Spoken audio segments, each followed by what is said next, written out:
It's rolling, baby. Live. Good evening. We are indeed live. I literally just walked in the fucking door. I taught I had to cover a rare Friday night class at the gym down in Hoboken. Taught one in the afternoon too. It has been a busy fucking day. Got a lift in, cleaned the apartment, grocery shopped, taught two classes. One at noon, the lunchtime crowd, and one here after I guess 5:45 is when people get normal people get back from the city. I have no idea. The closest to a normal schedule I ever worked was 8 to 4. Anyway, here we are. I got to check the audio. While I do that, perhaps a reminder to tune in. I'm a fucking idiot. Where am I? Here it is. Um, Audio appears to be working. Good to go. Check it out on social media, folks. That's what I just ripped a little bit of gelato after walking in the door, and I'm a tad disheveled. So apologies for the bumpy start, the turbulent start to the stream tonight. Check it out. Social media: Twitter at Mike Montone, Instagram at Gary underscore Moyler, Moyler, and of course YouTube, Mike's Golden Streams, or just search Sacktap Live. And if you are tuning in, do me a favor, screenshot it and share it to your Instagram stories. Let people know where they can find this. You tell a couple friends, maybe they like it. Who knows? I don't know. Why would when there's so much professionally produced stuff out there. I don't know why you would listen to a guy in a ground floor studio, but maybe you do. Maybe you do. Everyone, you gotta, sometimes you go to those people working it from the ground up, like the woman who was selling churros in the middle of the Port Authority. Which this was at one point, this was just a subway thing. The people who are, let's just say, new to the area might sell churros or something like that at a subway stop. And I was walking through the bus terminal at 6 a.m. the other day, and she was selling, it was churros or enchiladas or something. And I'm always torn on this because I love street food, and obviously I have a very deep libertarian streak in me. So I think, generally speaking, you should be able to do whatever the fuck you want, wherever you want. Except that I feel like that's probably an extreme interpretation of it, where you can just set up a business in the middle of a bus terminal. I feel like that probably pushes the limits of my libertarianism, especially when there are people who are paying out the ass for fucking rent for places to run, like drugstores and shit in buildings like that. So yeah, that's going on. There are guys in my neighborhood now. Every day is just garage sale day. Like, there's a street that you can walk down, and this guy every morning, he just sets up a table full of like scrap metal and shit, and he's had like shitty old dumbbells and stuff out there. And I'm torn because I'm like, I generally think you should be able to do whatever the fuck you want. And if you're going through like a suburban neighborhood, people have garage sales all the time. But in an urban area where everyone's right on top of each other, it's like if you start letting little stuff like that slip, because now there's like two more guys doing it at different spots, all of a sudden you just got fucking mayhem on your hands. So it's an interest. I wonder what Adam Smith would say if he were alive today, champion of the free market that he was. Ahoy, ahoy to everybody down there in the comments section. Who's tuning in tonight? I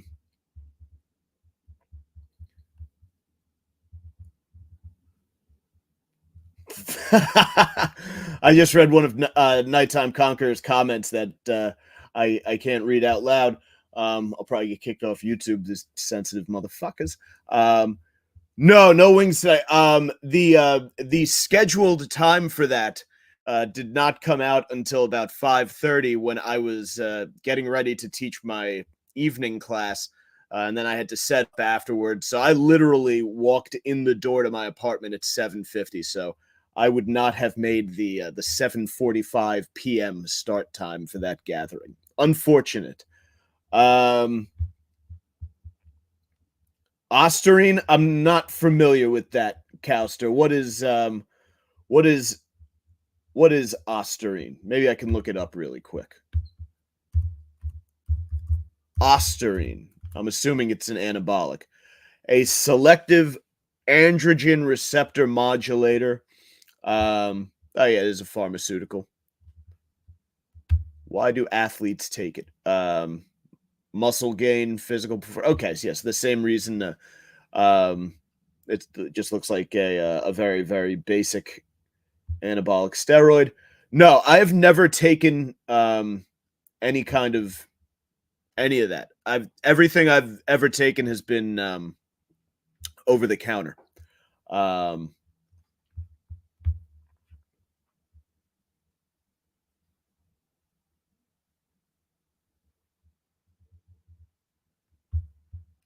yes, Caster. No, I see that. I am in fact at least on one side of my family the product of illegal immigration. So I am somewhat sensitive to the matter. I get it. But you know, by now we probably should have figured out a way to handle shit like that in a more intelligent manner than what's going on. And the results of it, I mean, if we're trying to have a society here, you know, it's not helpful to have the newcomers, as it were, getting pissed drunk in the middle of the day because they didn't get picked up for a construction job and then falling asleep in a pile of vomit and urine, or you know, leering at teenage girls while they play softball in the park, stuff like that. Um,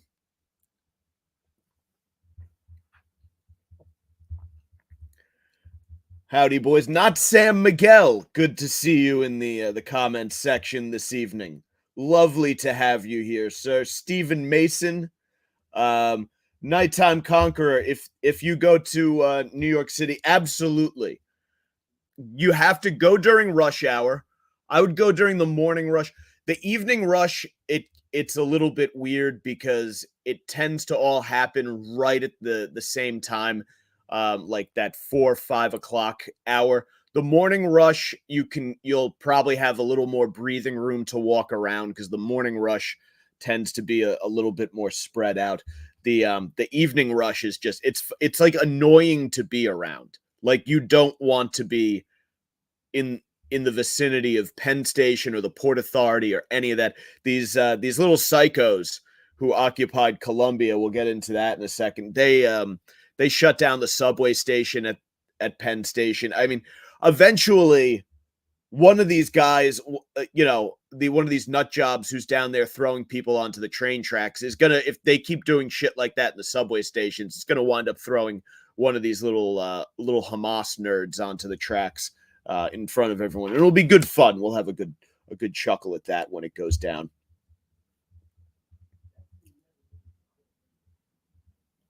Um, in any case, we will talk about that in a moment here. I had this. There's so many angles you can go at the protest thing from. They're the people who really want to get into it, and they want to like debate the numbers, and they're like, well, you know, they killed this many on October 7th, and but then they, you know, they this many kids in Gaza and this and that, and it's just like, you know, this is it's like taking sides in a, you know, a divorce in like a shitty marriage that's been going on for decades, and each one has done bad things to the other. You know, he drinks and hits on her sister. Fucking, she acts passively, you know, passive aggressively, and isn't nice to members of his family. Fucking, you know, there's just you could go back and forth over who did what to what. Um, but I'm more interested in the hilarity. And we watched those videos of that gentleman who reminded me very much of someone that some of you know as Hot Dog, who was one of the leaders of the protests last week. Um, and it amazes me how delusional They are, I guess. They really think their voices matter, and they don't. There's a game, an international game being played that is so much louder than some little, sniveling little Ivy League shit could possibly even comprehend. Like people, this is literally, they have been fighting over this place since biblical fucking times. And some little douchebags who they've read a few minutes of it or watched a couple TikTok videos, enough so that they think Bin Laden has some good ideas, think that they can somehow affect centuries old foreign policy decisions is fascinating, and that they've had their egos pumped up and diluted to the degree that they are destroying things on campus. I truly think that none of this has anything to do with what they're protesting. I think there's just a joy that young people take in doing things that are wild and envelope pushing and whatever.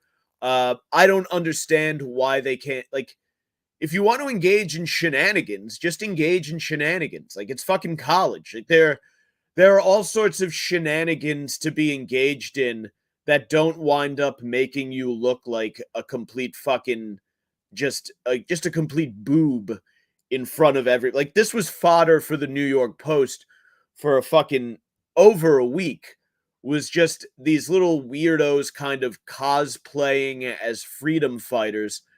None of them would survive a second in the Middle East. Like, they would just, first of all, most of you're American, you're from a wealthy family from California or something like that, and you're going to Colombia and you're just doing things to kind of fucking irritate your conservative parents or whatever. Or the other side of it is like it's these little dorks with super liberal parents who get them all jacked up on these ideas, and they had a fucking coexist sign on their lawn when they were growing up. All of you, by virtue of being Americans, would be kidnapped and beheaded in most parts of the Middle East if you were walking around without an automatic weapon. Um, so they've just gotten into this thing that they don't understand. Uh, there, there was a time when if you had suggested doing this, to a college kid, like I always recall when these things come up. This time I was sitting in the cafeteria at Muhlenberg, my fond memories of my alma mater. I'm a proud alumni. And something had just happened in Haiti, and these four dorks walked in and like tried to reenact it, and then attempted to give a little speech, and like they called everyone to attention, so people like looked up, and then when they started talking about whatever the fuck they were talking about, everyone just like went back to eating and having a conversation, and I was just like, what are you fucking dorks doing? So I don't, if it's very hard to believe, for me to believe that many of them are genuinely into this. Like, I think a lot of them, and I think a lot of this about like the original like hippie movement back in the old days.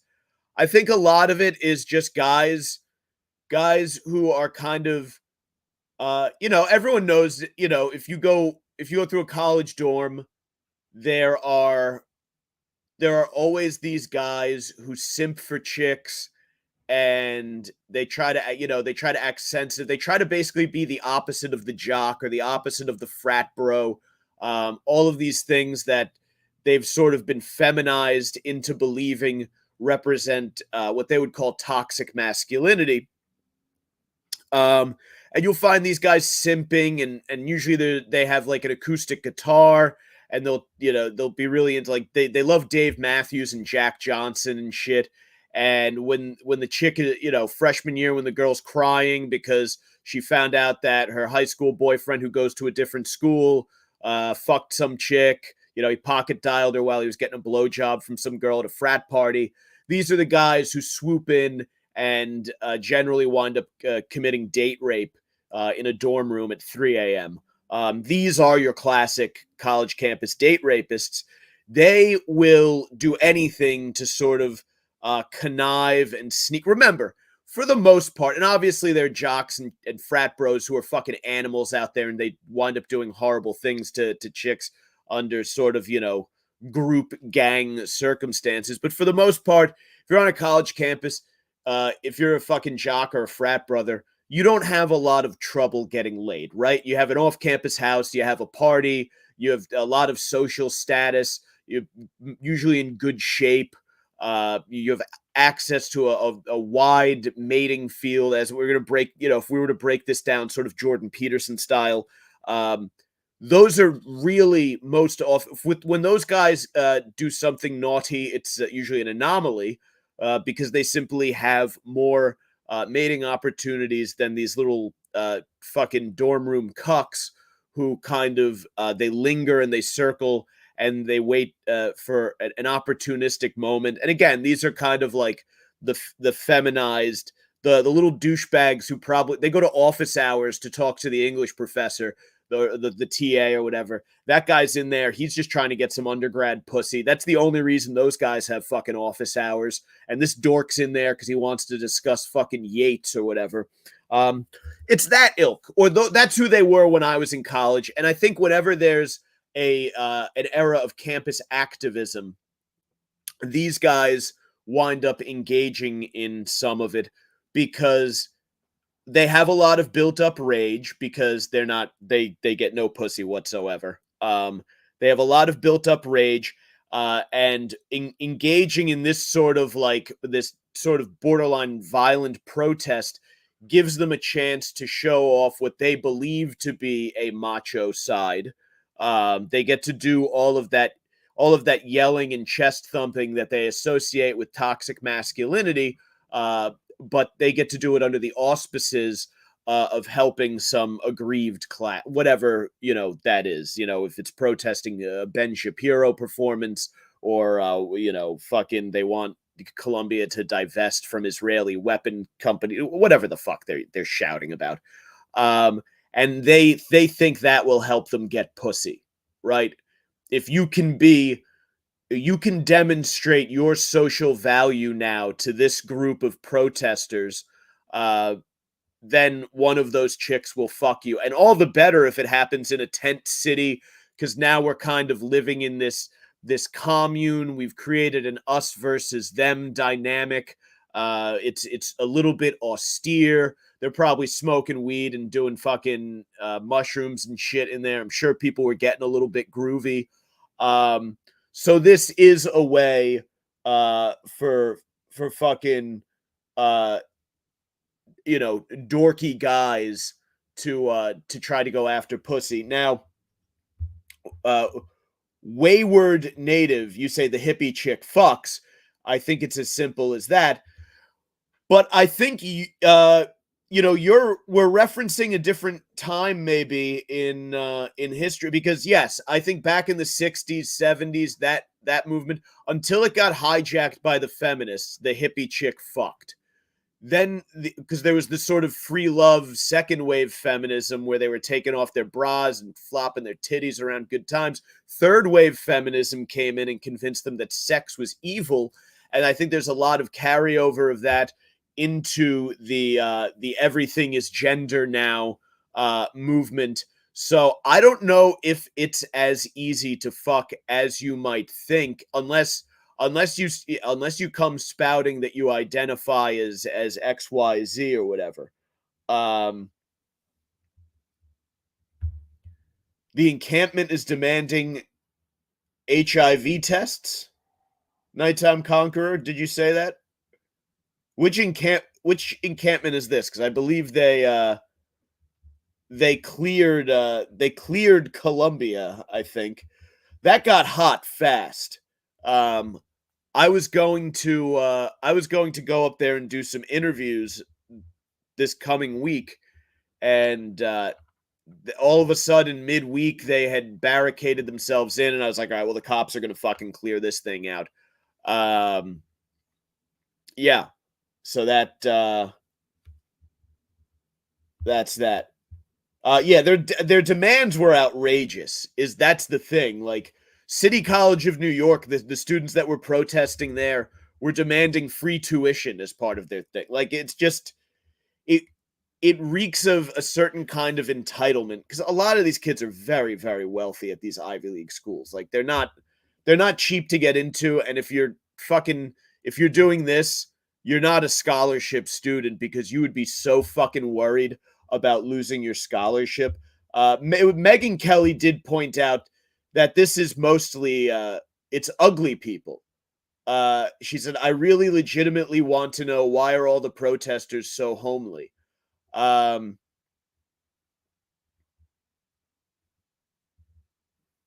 She further theorized that the attractive and smart peers of the odd or schlubby looking protesters are not drawn to this nonsense. They're living their lives and being successful. Yeah, I did see a collection of mugshots. I believe Anthony Cumia may have retweeted. Let me see if I can find it real quick.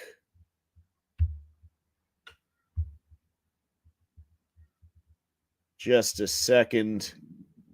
He spends a lot of time on Twitter, and he's got one particular obsession. I'm trying to find it. Come on now. He's really cheering on these frat brothers. So these while I'm looking for this, I absolutely love these frat bros. I guess it was UNC Chapel Hill. The protesters were trying to tear down a an American flag, and they wanted to run the Palestinian flag up the flagpole, which I think they did at Columbia, and the NYPD replaced it. But these frat bros fucking made a wall around the American flag and would not let them take down the American flag. And you gotta love that kind of gives me hope that that kind of just fucking 100 miles per hour USA patriotism from the post 9/11 days has not gone away. And I realize that, it was that attitude that allowed for things like the Iraq War and the Patriot Act, which are, obviously not necessarily good things, but I don't know what the general age range of my very modest viewership is here, but as bad as 9/11 was, the fucking high of the patriotism that came right after that was unfucking real. Like everyone, that was the only time country music was like listenable, like new country music or whatever you want to call it, when the songs were about putting a boot up the Taliban's ass and how we had all these rockets and we were going to light up the world like the 4th of July.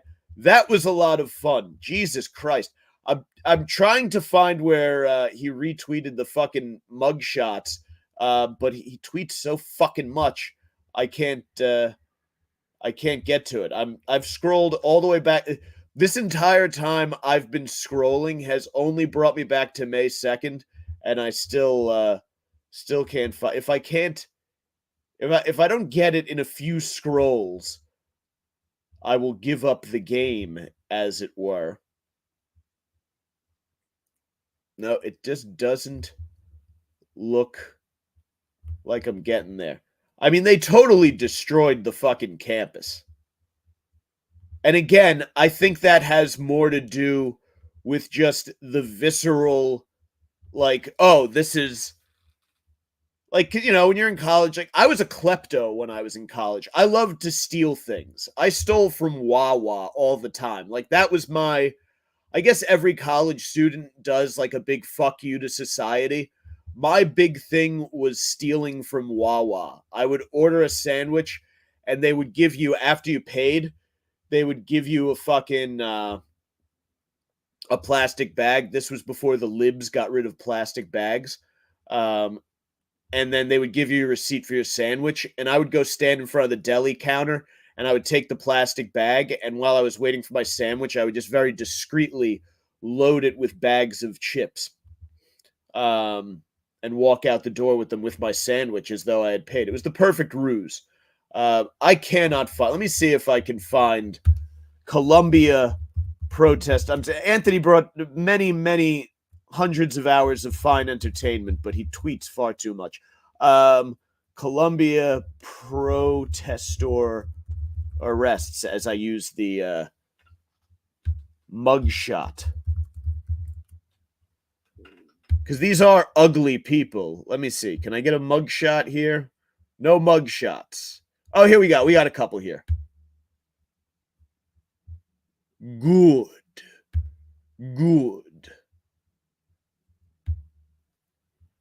Open this bad boy up.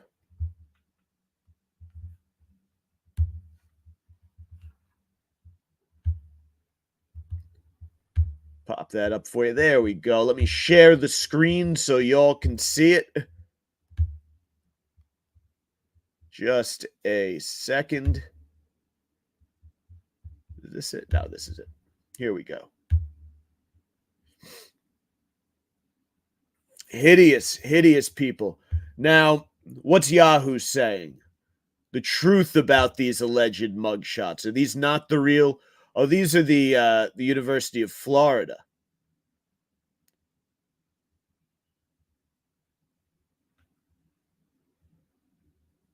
Apparently, they were digitally altered to make them appear older and more masculine. Okay, so maybe these aren't the exact ones. They're still hideous people. Like even if they were younger and less masculine. So if that's giving you a just a kind of an idea of what they looked like, yeah, I'm having trouble finding mugshots other than these. Oh wait, here, do we have a couple here? No, these are just celebrities. Oh wait, here we go. Finally.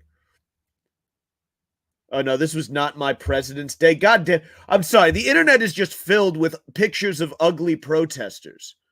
Um, all of these protesters are hideous. Like Megyn Kelly makes a legitimate point. These are, for the most part, not good-looking people. I did see one picture of a chick protesting who was pretty hot, but she was Palestinian. She was like an actual Middle Eastern chick. Which, by the way, those people, I have no problem with people protesting, and I understand if you're of Palestinian descent. I 100% understand why you would be protesting and furious about this. I get that, but it's a lot of the other people that I think are doing it in a disingenuous manner. Let me see if there's no. I mean,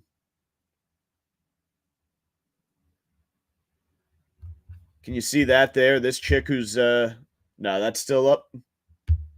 Anyway, the point is they're all fucking hideous. All right. What the fuck just happened to my screen? Blacked out the screen. Here we go. Jordan Williams. We had a Macy's worth of cologne selection in our dorm bathroom. I stole cologne at parties too. Yeah. Yeah. I was a big cologne stealer. I did fucking what the fuck a couple of we were at a party once in high school, and one of my buddies really wanted a VHS tape that the family had. This was back when like you would still watch a VHS tape, and he was like, "Yo, fucking, I'll give you $20 if you jack that VHS." So I just fucking when no. I had a couple guys like kind of guard my back, and I just popped this VHS under my sweatshirt, and then me and my buddy walked out with it and exchanged the video for $20. Like, and then like you're walking down the street as an adult and you think back to doing that and you're like, oh, what a scumbag thing to do. On my hometown's Facebook page today, they were complaining that I guess some teenagers were driving around squirting people with super soakers, and I was thinking back to when my friends and I used to drive around throwing Slurpees at people, and then I realized that our delightful, cheeky form of entertainment was to spend the night driving around committing violent assault, which is what that was. But good, good times. Um, yeah, Simon, I truly don't think it's about voting, or I don't think it's about policy or anything like that.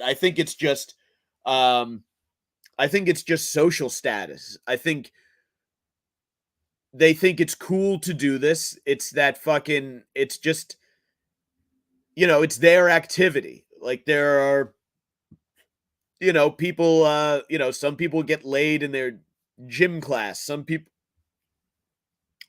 get laid at the bar. Some people go to house parties. I think this is a way to signal social status among a certain group.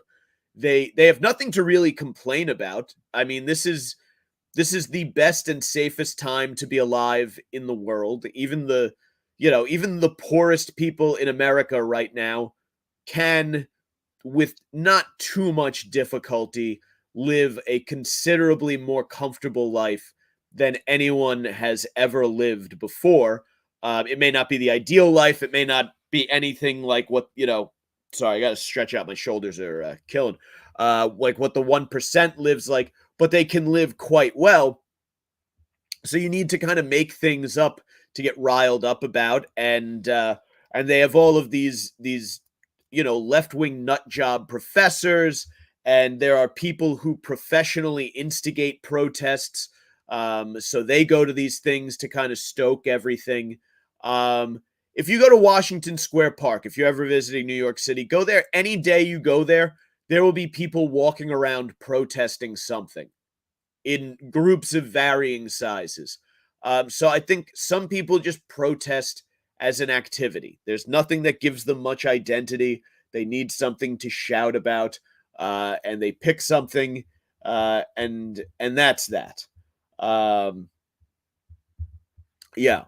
Other people have chosen Taylor Swift as their identity. There are, in fact, a lot of people, far, far too many people, who have chosen Taylor Swift as their identity. And some of those people have been invading the Chelsea Hotel. As one bar regular there says, my favorite cocktail spot is going to be overrun. This is the New York Post saying that some people go there because they want to get a drink near where Bob Dylan wrote Sarah. Sid Vicious stabbed Nancy Spungen. Arthur Miller recovered from his divorce from Marilyn Monroe. And Janis Joplin pleasured Leonard Cohen. Wow, that would not have been a necessarily pleasant blowjob to watch. 70 people, those 70s musicians really just gross me out. There's some songs and stuff that I enjoy from back that era, but the musicians of the 60s and 70s really, really gross me out. That's just, I get like, I get grossed out just looking at those people, whatever it is. Like, whoever was on the Ed Sullivan show footage, whenever I watch it, I'm just absolutely disgusted by it. And now Taylor Swift fans are flocking to the counterculture landmark because she sings, "You're not Dylan Thomas, I'm not Patti Smith. This ain't the Chelsea Hotel. We're modern idiots." I guess that is on the title track of her chart-topping new album, The Tortured Poets Department, which, just the idea of Taylor Swift referring to herself as a poet is very irritating because everything about her is so intentional. Everything she does is so 100% marketed. Like it's interesting to me because in one breath Taylor Swift fans will talk about how she's a genius. She's a business genius for everything that she does. And then in another breath, they'll talk about feeling this genuine connection to her. But by definition, if what you are if what you are on the receiving end of from this woman is a well-crafted business strategy, then it's hard for me to believe that her connection to you is genuine. If everything she does is done with the end state of increasing the biz or growing the business that is Taylor Swift, then there is an air of fraudulence about your connection to her, no matter how hard you try to deny it, and how much how much makeup you put on it, and whatever she donates to, and how good she makes you feel. That's fine, but you have to realize you're eating McDonald's, right? You're eating McDonald's. That's all it is McDonald's. It's all just it's Disney, or it's whatever you want to call it. It's all designed to hook you. It's designed to hook you, and in the end, it doesn't give too much of a shit about you. As long as you keep showing up, they'll keep nodding and smiling. And the tour, it's just this whole, everything about her lyrics to me also kind of smack of pretending to be deep and pretending to be the tortured poet. Are you a tortured poet, Taylor? Really? I mean, it's almost like it's bubblegum pop masquerading as emotional and deep, and it's just you get so much of it crammed down your throat and jammed up your ass. Again, I understand 100% why there were middle-aged men complaining about seeing Taylor Swift on the screen at football games, even if it was only for a second or two, because they can't escape it, because they're married. It's probably not even so much that their daughters are into Taylor Swift, because you can kind of look at, your daughter and smile and be like, she's found this thing that she enjoys. She's a teenager. Sure. Everyone liked whatever stupid thing they liked when they were a kid. It's when your 35-year-old wife, is in tears because of a new Taylor Swift song, and women are saying, oh, you don't understand how she relates to us. Yeah, she's fucking making whiny songs about how ex-boyfriends suck. Like, okay, yeah, of course.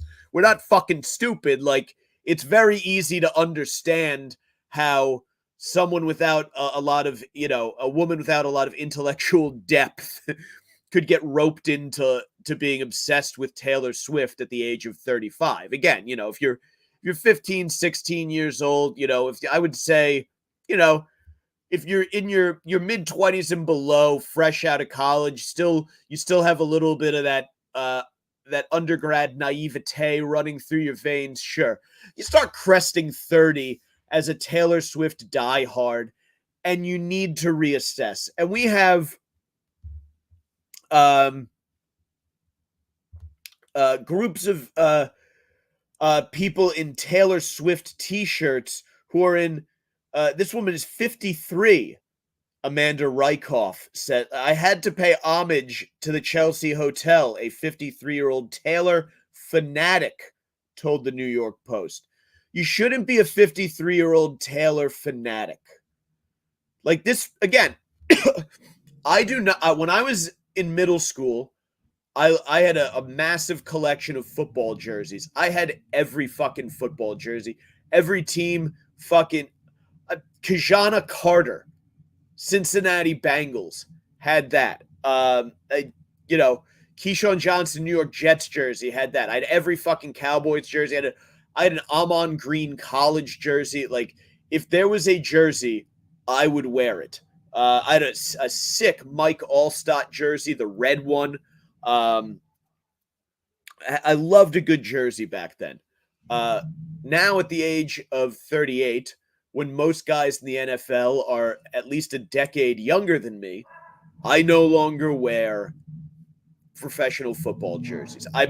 You may see me in a hat or a t-shirt or a sweatshirt or something like that. Support the team, support the sport. But I'm not obsessing over a person and wearing them on at the age of 38, no less 53. It's insane. And it's not an ironic way, right? I see people walking around, with like those uh airbrush style Tony Soprano shirts, obviously different. That's sort of fun and kitschy. This is a 53-year-old woman with an obsession. And you're going to the Chelsea Hotel for a drink. If you're going to the Chelsea Hotel for a cocktail, if you're not from New York City, Chelsea is a very upscale, well-to-do neighborhood. It used to be all meatpacking plants, and then the homosexuals and the club kids took it over, and they turned it into a place where you can go get brunch, you can get a cocktail, and then you could go, 12 hours later, you can go out to a nightclub and do ecstasy and get a hand job at a bathroom stall. It's not a place for people who have flown in from the Midwest at the age of 53 to wear a Taylor Swift t-shirt and go fangirl in the lobby of this hotel. That just doesn't need to be going on. Yeah, they're scrolling past this in the post here. Yeah, Leonard Cohen looks like he had just the stinkiest dick on the planet. Everyone in the 70s looked gross. This woman was the first member of the Gen X Swifties Facebook group to post a picture from the hotel. Gen X Swifties Facebook. I'm going to guess that it's a private group, but let's see.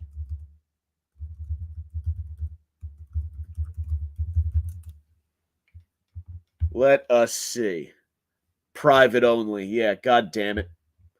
Gen X Swifties. Gen X is for Taylor Swift fans of all ages, but especially for those over 40. There are over 31,000 members of this group.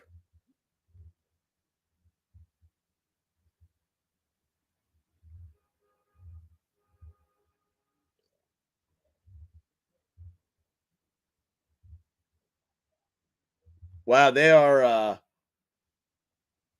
hardcore. No promotion of stealing Taylor's work. No Eras download links or anything of that sort. We want to support Taylor. You can just get everything's on Spotify. Idiots. Limit negativity. Sunshine, unicorns, and rainbows only. There's enough negativity in the world. Yeah, these women, I'm going to guess most of these women are single. But yeah, that is incredible to me that these nut jobs do this.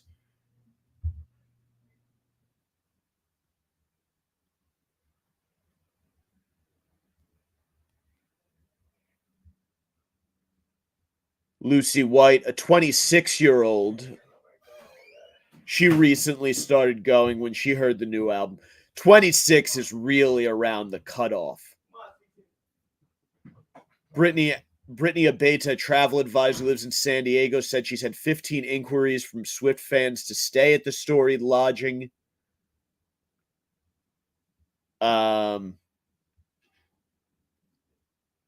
Before destination came first and accommodations were decided later. Now it's a request to book at the Chelsea Hotel and nothing else matters, she told the Post. I hope the hotel is ready because I'm sure I'm not the only one sending Swifties their way. Yeah, so what's going to happen to this beautiful fucking New York City hotel, this upscale get a cocktail hotel? It's gonna be overrun by, I mean, they're showing a picture of a woman. I'm going to be nice and not share the picture of this woman that they're using in the article. Because I mean, it is just horrendous. And she has several chins. She has big square glasses like Uncle Junior wears. She has bangs and kind of feathered hair, like she's almost like a 1980s rocker, and then it's dyed red at the tips. And yeah, she's a bit long in the waistband. And how old is this? I'm not. It's just, this is just, it just says on social media they don't give her name or say say her age. But yeah, yeah,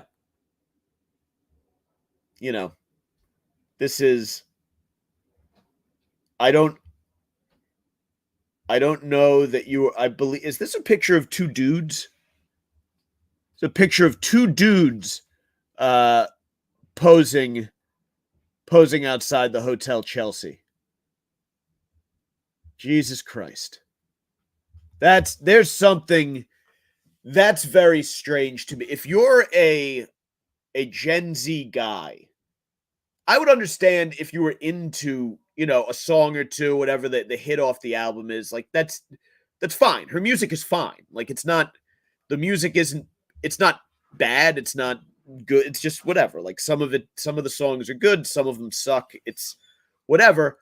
It doesn't deserve the filleting that it constantly gets, but you shouldn't be a guy, and this applies to homo and heterosexuals, uh, going and posing for a picture outside the Hotel Chelsea because this is that important to you. That's a very bizarre thing to do. That is when you hear extreme like right wing Republicans say that we're not going to have a military in 20 years because the following generations just get fucking softer and softer.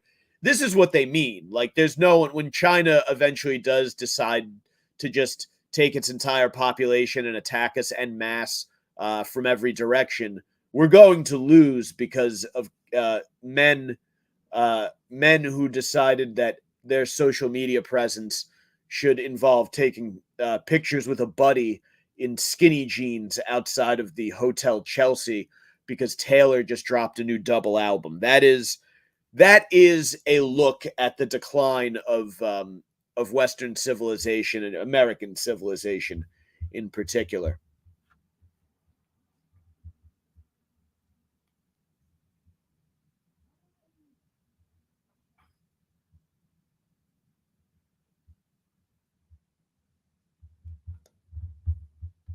Yes, nighttime cocktail. These women do celebrate wine o'clock. That is a very very accurate description of that group of people. Yeah, the wine moms. That is there is a certain type of woman who thinks that drinking wine, being a wine mom, keeps her young and cool. Uh, Very little exercise going on. They're not necessarily obese, but they're kind of like just soft in the midsection. They don't, no, there's no tone to them whatsoever. They just kind of live on wine and charcuterie and Panera bread. And yeah, they think that listening to Taylor Swift keeps them cool, and they like to scroll TikTok. And they get really into, I feel like, Hillary Clinton esque political causes. They're very big on the Hillary. They would have been during 2016 big Hillary supporters. Um, yes, I agree with this as well. Nighttime Conqueror. She wouldn't have trouble finding men if she stopped making songs about them. Yeah, she seems like a pain in the ass. And I saw she's always doing like a funny dance. Like she thinks that's cool. It's not like she just doesn't. She truly doesn't seem like she would be that much of a good time to hang out with. Like I don't understand the obsession with her. Like she seems like she kind of sucks. There's no other way to put it. Like again, like her music is just kind of like whatever. Like like there's so many more female artists that you're like it would be fun to hang out with. It would be fun hanging out with Ice Spice. Seems like it would be fun. It's weird that Ice Spice hangs out. Well, it's not because you have to assume every celebrity wants to hang out with Taylor Swift because they want to catch, they want to catch a bit of that Taylor bump. But like all these rapper chicks with the big fat asses seem like they would be fun to hang out with. Sydney Sweeney seems like a blast. Zendaya, lot of female celebs that would be higher on the list than Taylor. I don't find her all that attractive either. Like she's obviously objectively she's not an ugly woman, but like she didn't really have much of a body. She's just kind of like, you know, I feel like regular. She's just like a regular with too much makeup is the best way for me to describe it. Um, yeah.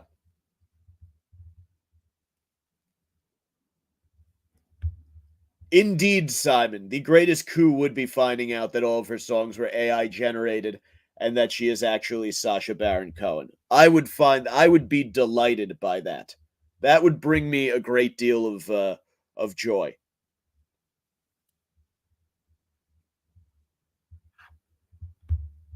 Tragic. Welcome to the chat. Good to have you here. Before we wrap up, really quick, I am not a huge UFC guy, but I think I saw this while I am a big Twitter guy. I love scrolling Twitter. I saw this and I had to follow up on it. He says, I guess, and I'll get into the article in a second. I guess Paige Van Zant tweeted some video or some shit. You're crying in that video because you know I have receipts. You sell your arsehole and nasty botched tit job pics because you were a terrible fighter and have to support your deadbeat husband, a failed fighter turned OnlyFans cuck who can't even support you financially. You must have forgotten why I asked you to peg me because that stank pussy filled the room from all the alpha male gym members who've nutted in you. Your husband isn't with you because you're special. He's the only brain dead cuck who said yes. You settled for him because I was just too smart to marry a whore. So I guess Dylan,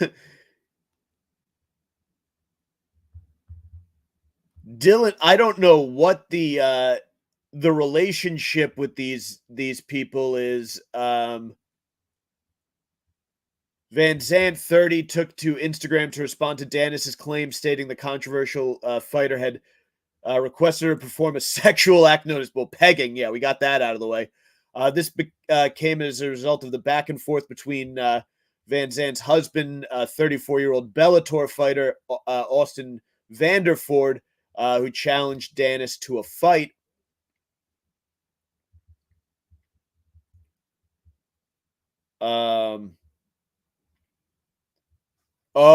So I guess Van Zant said that Dennis lacked the credentials of a genuine fighter, and that was why he fired back. The feud escalated, and that was when Dennis threatened to expose details of Van Zant's personal life, including 2 trips to Vegas. Then Vanderford responds and proposed a physical confrontation to settle the dispute.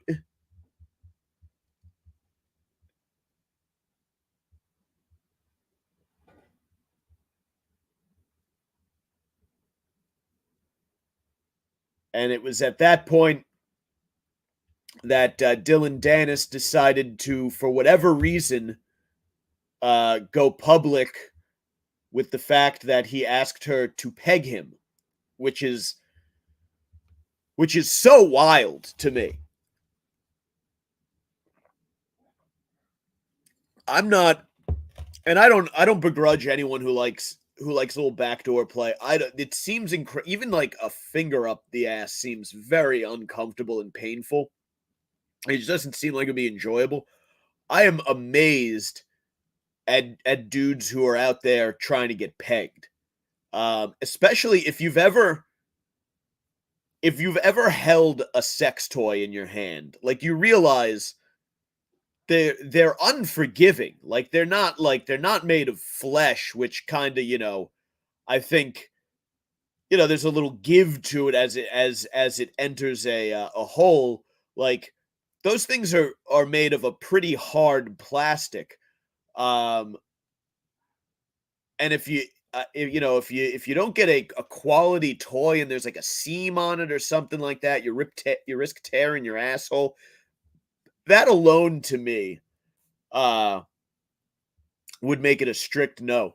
But what a confident guy living his best life that he would just be able to get out there and announce that he's into getting pegged, you kind of got to respect him for that. Seems like an unnecessary thing to bring up on Twitter, but yeah, that is what it is. Any peggies out in the comments section?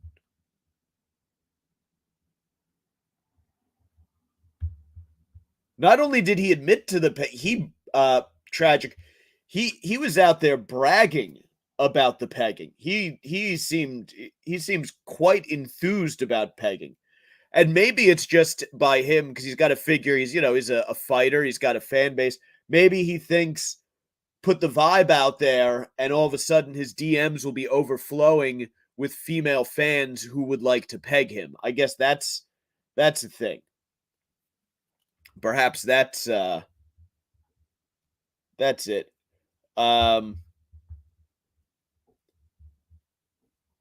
Simon Hugh, you're a chick? Does that count for what?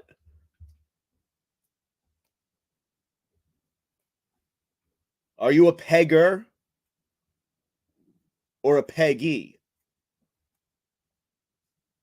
I will stand by and await your response. We are getting to the oh, you're a peg. You've been pegged by very curious to hear by a woman with a strap on, or just you've just been pleased with a sex toy, because those are two different things.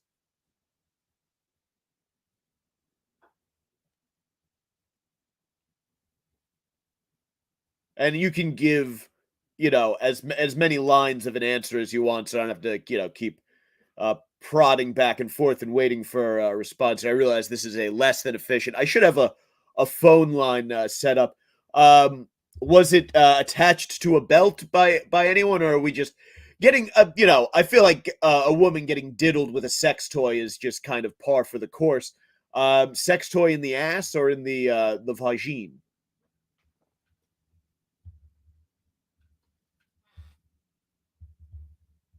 And of course, while I wait for that response, I will remind you all: Twitter at Mike Montone, Instagram at Gary_Moyler Moyler, and of course, you can find the live stream show on YouTube here at Mike's Golden Streams. I'll be releasing the show as an audio podcast once again as well. And that's that. We're gonna wrap it up in a moment here. I have two packs of New York strip steaks to throw on the cast iron in a minute. I'm very excited about that, and I also have it's Cinco de Mayo this weekend, so I got margarita ingredients, and I also have a couple. I got nice restaurant style blue corn tortilla. Blue corn is the way to go. I love chips and salsa. I go with the restaurant style salsa. I find that has the best flavor and consistency. Unless I'm going with like mixing it up with like a mango salsa or something like that. But yeah, I got some nice big bags of chips. Got some nice social activities lined up for the weekend. Gonna be a good time. Simon, just in the front. Okay. So you've just been used a sex toy in the traditional sense. I understand, of course. Nothing wrong with that. The toy should always be on the table in my opinion. I don't understand people who don't bring sex toys into the bedroom. Do it. Get a little something buzzing. It's an extra limb. Gives you a little bit of help, especially if you're fingering away and your wrist starts to get exhausted. You get a vibrator going in there, and it can be of a big help. If you're out doing a little bit of partying, a good cock ring keep you nice and stiff, and take some of the onus off of you. If you haven't gotten out to a toy store with the lady, do it. It's a good time. You go home, you get a little weird. It's fun. And then you watch some Sacktap live here at Mike's Golden Streams. I think live again next weekend. I don't believe that anything is going on. I could be wrong. Who the hell knows? Cowster, you got a vibrating cocker. I have one as well. I'm actually on my second one. The new model is much nicer, sleeker, plug-in charger. I don't have to get batteries to replace it. My old one ran on like a watch battery. But anyway, have a good week, my friends, and I will catch you next time. Time for me to make some dinner. Adios, motherfuckers. Bye-bye.